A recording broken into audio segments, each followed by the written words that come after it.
Pagka nalaman ko kung sino yung nagkakalat ng chismis na yan, paduduguin ko rin ang uso nun. Makakaganti rin ako sa kanya. Malaman ko lang kung sino siya. Diyos ka.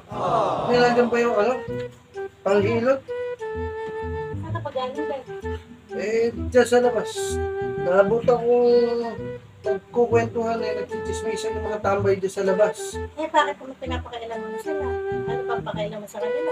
Anong pakialam ko? Ako pinagchichismisan nila. Siyempre, pinagkakausap ko. Kaya alam ko kung anong sinasabi. Ano daw?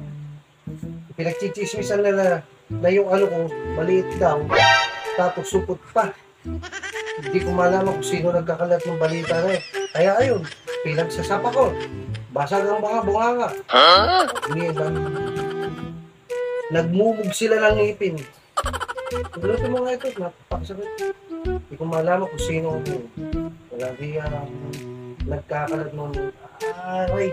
Napurukan yata yan eh. Parang naipitan eh. Pagka nalaman ko kung sino yung nagkakalat ng chismis na yan, paduduguin ko rin ang uso nun. Makakaganti rin ako sa kanya. Malaman ko lang kung sino siya. Tumahimik ka na. Hindi naman ako sa'yo nagagalit eh. Nakabwisit lang kasi. Pati yung personal natin buhay, pinapakialaman nila. Ano ba ginawa ko sa kanila? Bakit?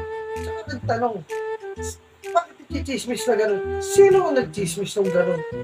Wala kaya, tangin na magmumula yung gano'n chismis. Paano nila nalaman? Nakita ba nila? Wala naman. Pag umiihi nga ako, nakakover pa ng dalawang kamay ko para hindi nila makita. Tapos sasabihin nila maliit, tapos supot. Mariosep. Malaman ko lang talaga kung sino yung nagsabi niyan. Padudugoy ko rin ang uso niya. Makakatigil sa akin yan.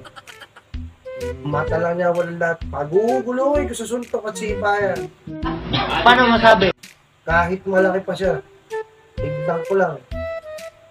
Nakakabwisit eh. Ba't tahimik mo? Pangina, nagsasalita ka pa.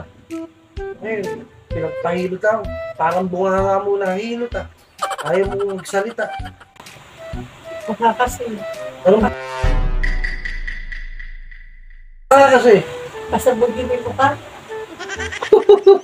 Ikaw pa nagkakalat, ikaw asawa ko. My goodness!